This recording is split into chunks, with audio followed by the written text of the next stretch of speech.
오늘 제목은 십자가 새 언약의 증거라는 제목으로 함께 나누고 싶습니다. 우리가 다른 종교와 다르게 기억해야 될 것이 뭐냐면, 모든 종교의 창시자는 그 죽음이 다른 사람보다는 자기 자신을 위해서 죽고 다른 사람을 대신해서 죽은 것보다는 그냥 자연사하거나 여러 가지 상황에서 죽었지만, 예수 그리스도는 본인을 위해서 죽은 것이 아니라 다른 사람을 위해서 죽었다는 것이 다른 점입니다. 그것은 오늘 말씀 누가복음 23장 39절에서 49절에 보면 굉장히 특이하게 상황이 나와 있습니다. 이 새 언약의 증거가 된 이 십자가의 사건을 통해서 우리가 기억해야 될 건 뭐냐면, 로마 제국 앞에서 예수님이야말로 참된 의인이었음을 고백하는 백부장과 많은 사람들의 이 예수님의 죽으심을 보고 가장 즉각적이고 보편적인 구원의 역사가 이 사건을 통해서 이루어졌음을 우리가 보게 됩니다. 누가복음의 저자는 누가인데요, 누가는 사도 바울을 쫓아다니던 의사라고 많이 알려져 있습니다. 그런데 우리가 보기에 의사는 굉장히 돈을 많이 버는 사람이라고 알고 있지만, 이 당시의 의사는 그냥 몸종과 다름이 없었습니다. 사도 바울이 아프면 옆에서 도와주고 함께 그 병이 낫도록 도와주는 사람이지 돈을 많이 버는 사람이 아니었습니다. 지금으로 얘기하면 주치의라고 할 수 있지만, 그냥 쉽게 얘기하면 몸종과 다름이 없습니다. 그래서 누가복음에 보면, 누가복음 이 마태는 이 유대인의 관점에서 그리스도를 바라봤다면, 누가복음은 약한 자, 어린아이, 여인, 그리고 가난한 사람들의 입장에서 예수님을 바라보게 됩니다. 사복음서가 왜 예수님에 대한 삶이 4개나 되느냐 의문을 가지는 사람이 있는데요, 저는 그것이 참 은혜라고 생각합니다. 왜냐하면 다양한 방법에서 예수님이 어떻게 생활하셨는가를 입체적으로 볼 수 있게 되는 계기가 되기 때문에 그렇습니다. 오늘 누가복음에는 유대인이 고백한 것이 아니라 이방인 백부장이 그는 의인이었다라고 고백하는 장면이 나오고, 여인, 갈릴로부터 쫓아왔던 그 여인이 끝까지 예수님의 죽음을 바라보고 그 자리에 서 있었다는 것을 보고 있습니다. 다른 유대인들은요, 그냥 떠나갔다고 얘기하고 있습니다. 누가복음에 보면 특별히 믿음 좋은 사람들에 대해서 여인들 얘기가 참 많이 나옵니다. 그리고 이방인 얘기가 많이 나옵니다. 이것을 어떻게 보면 이 사도 바울을 쫓아다녔던 이 누가가 바로 하나님이 주신 영광을 받아 쓴 책이긴 하지만, 본인의 성향과 본인이 가지고 있던 주위 환경을 이용해서 썼기 때문에 가난한 자, 여인, 그리고 이방인의 눈에서 예수 그리스도를 바라보게 된 것입니다. 그렇기 때문에 누가복음은 원래부터 이방인이었던 우리에게 굉장히 소중한 책입니다. 이 누가복음을 통하여서 예수님은 어떻게 많은 사람들을 구원할 수 있었는가 함께 살펴봤으면 좋겠습니다. 왜 십자가가 새로운 언약의 증거가 될 수 있었을까요? 십자가의 심오한 뜻은 과연 무엇이었을까요? 따라 하시겠습니다. 오늘 낙원을 약속하신 즉각적 은혜. 누가복음 23장 43절을 한번 같이 읽어보도록 하겠습니다. 시작.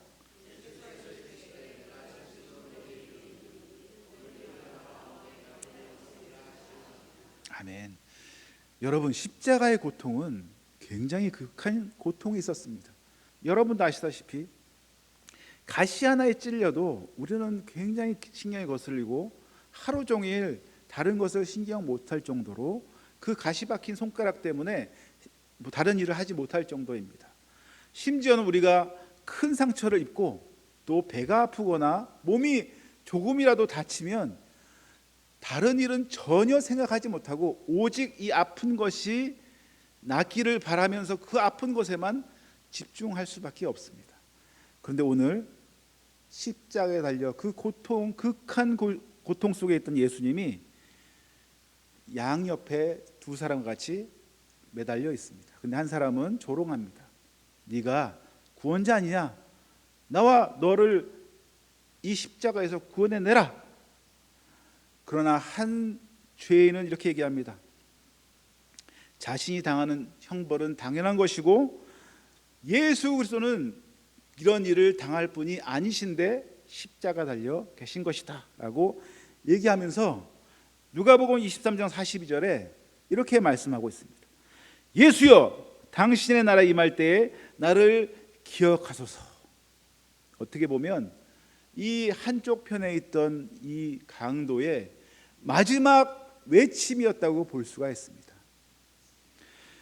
이 짧은 고백이야말로 구원의 본질을 담고 있습니다. 그는 자신의 의나 행위를 할 수 있는 처지가 아니었습니다.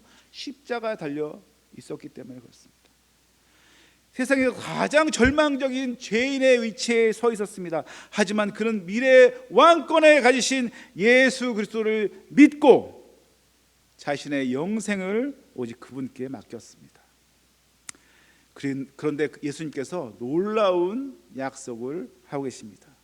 오늘 네가 나와 함께 낙원에 있으리라. 사랑하는 여러분, 우리는 구원이 어떤 사람은 자신의 행위와 자신의 옳은 상태를 통해서 구원을 받는다고 잘못 인식하고 있습니다. 하지만 구원은 이 강도로 보면 가장 절망적인 순간, 그 순간에 본인이 죄인임을 고백하고 그리스도를 영접하는 그 강도에게 주어진 아주 귀한 선물임을 우리가 알 수 있게 됩니다. 많은 사람이 그럽니다. 그러면 우리가 평생 내 마음대로 살다가 마지막에 예수님을 영접하면 되지 않겠나? 이렇게 어리석게 얘기하는 사람이 있습니다. 내가 언제 어떻게 될지 누가 압니까? 내가 잘 가고 있는 차에서 갑자기 상대편에서 이 중앙선을 침범해서 내 차를 들이받으면 나는 순간 그냥 죽게 되는 거죠. 마지막이 어떻게 될지 모릅니다. 내가 주님께 나의 인생을 맡깁니다라고 얘기할 수 있는 그 자체가 축복입니다.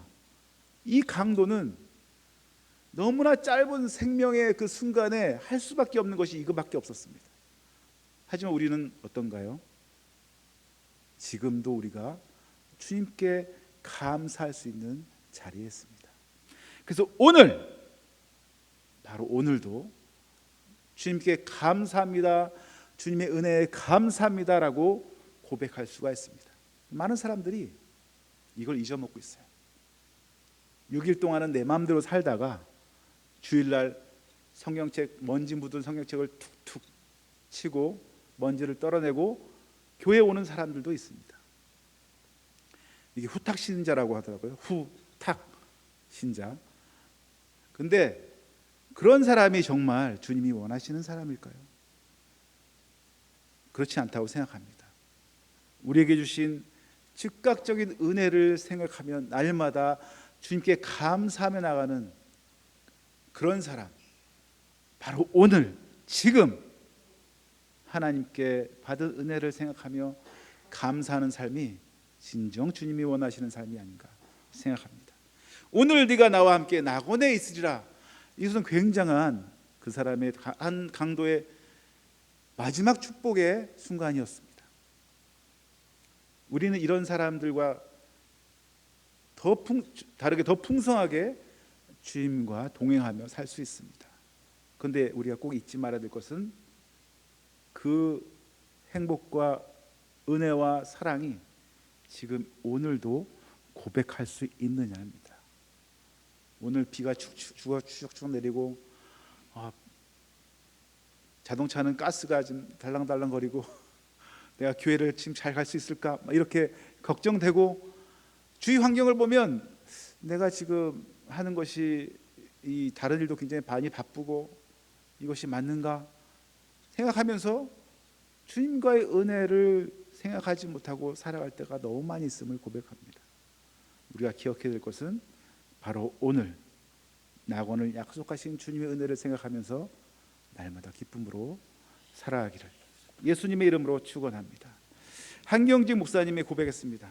한국교회 큰 어르신이었던 한경직 목사님께서 이 구원받은 강도 이야기를 설교하시면서 이런 얘기를 하셨습니다. 심각하게 생각해 보면 우리도 이 강도보다 나을 것이 없습니다. 예수님께서 십자가상에서 이 강도를 구원하신 것은 모든 죄진 우리에게 소망입니다. 그러므로 우리가 과거에 어떠한 실수를 하였든지 어떠한 죄를 지었든지 온전히 주님의 십자가를 믿고 회개하고 주님 앞에 죄를 자복하는 이 시간이 구원을 얻을 수 있는 귀한 시간이 되기를 바랍니다. 우리가 과거에 지었던 죄 크든 작든 상관이 없습니다. 바로 오늘 구원의 확신을 가지고 주님 앞에 나가서 회개함으로 믿음으로 구원을 쟁취하는 저와 여러분이 되기를 예수님의 이름으로 축원합니다. 많은 사람들이 그래요. 우리가 그냥 죄만 고백하면 되냐, 늘 죄를 짓다가 그냥 교회 와서 죄 고백하면 다 없어지는 것이냐, 이렇게 착각하는 사람도 있습니다. 여러분, 만약에 그 사람이 싫어한다면, 좋아한다면 그 사람이 싫어하는 일들을 일주일에 6일 동안 하고 하루만 와서 사랑합니다 이렇게 얘기하는 것이 정말 사랑일까요? 그렇지 않습니다. 6일 동안도 그 사람이 생각하면서 그 사람이 좋아할 것이 무엇인가 생각하며 날마다 기쁨으로 살아가고 하루 와서 당신을 만나서 너무 좋습니다 고백하는 삶, 이것이 바로 정말 멋진 삶입니다. 그렇기 때문에 6일 동안 아무렇게 방탕하게 살다가 하루 와서 교회 오면 끝, 이런 신앙은 잘못된 신앙인 것을 기억해야 됩니다. 우리가 바로 십자가에서 나온 첫 번째 은혜, 이것이 바로 즉각적인 은혜라는 사실을 기억했으면 좋겠습니다. 두 번째, 십자가가 의미하는 새 언약의 증거는 무엇일까요? 따라 하시겠습니다. 휘장, 하나님을 만나는 영원한 통로. 히브리서 10장 19절에서 20절을 함께 읽어보도록 하겠습니다. 시작. 그러므로 형제들아, 우리가 예수의 피를 힘입어 성소에 들어갈 담력을 얻었나니 그 길은 우리를 위하여 휘장 가운데로 열어놓으신 새로운 살 길이요, 휘장 곧 그의 육체니라. 십자가에 달리신 예수님께서는 이 종으로부터 초자연적인 어두움으로 새까맣게 변한 그 상황에서 고통 속에 계셨습니다.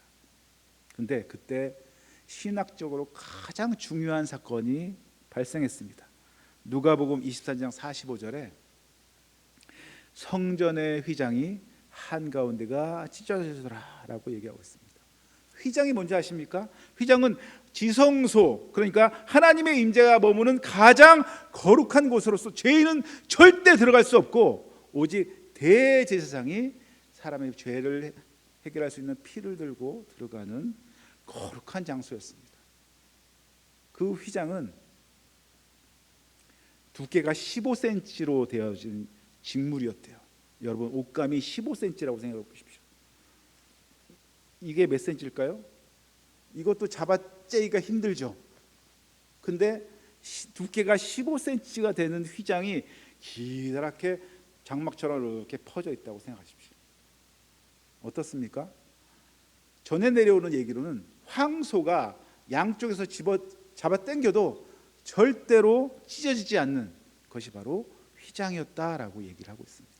어떤 사람은 두 마리가 옆에서 아니다, 네 마리가 두 마리 네 마리가 끌어도 절대 찢어지지 않는 것이 휘장이었다라고 얘기하고 있습니다.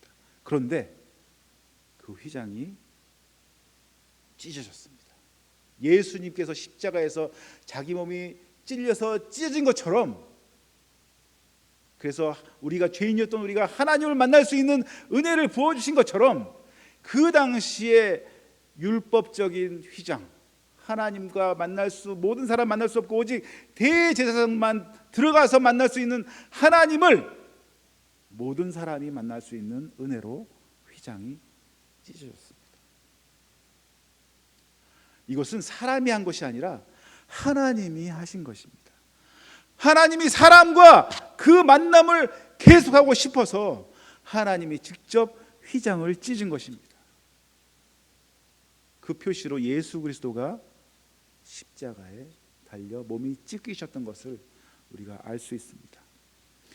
예수님께서 운명하시는 그 순간에 그 휘장이 위로부터 아래로 찢어졌는데, 이 찢어짐은 인간의 행위가 아닌 하나님의 행위로 이루어졌고, 이것은 두 가지를 의미하고 있습니다. 첫 번째 뭐냐면 옛 언약의 종언입니다. 옛 언약 무엇입니까? 동물 희생과 제사제도, 그리고 이 인간의 중보자였던 모든 필요가 사라졌다는 것입니다. 이제 우리가 예수님의 힘입어 하나님을 만날 수 있게 된 것입니다.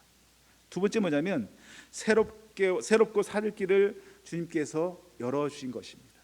예수 그리스도 몸이 찢어짐으로써 그분의 피를 힘입어 누구든지 하나님 앞에 나갈 수 있는 힘을 갖게 된 것입니다.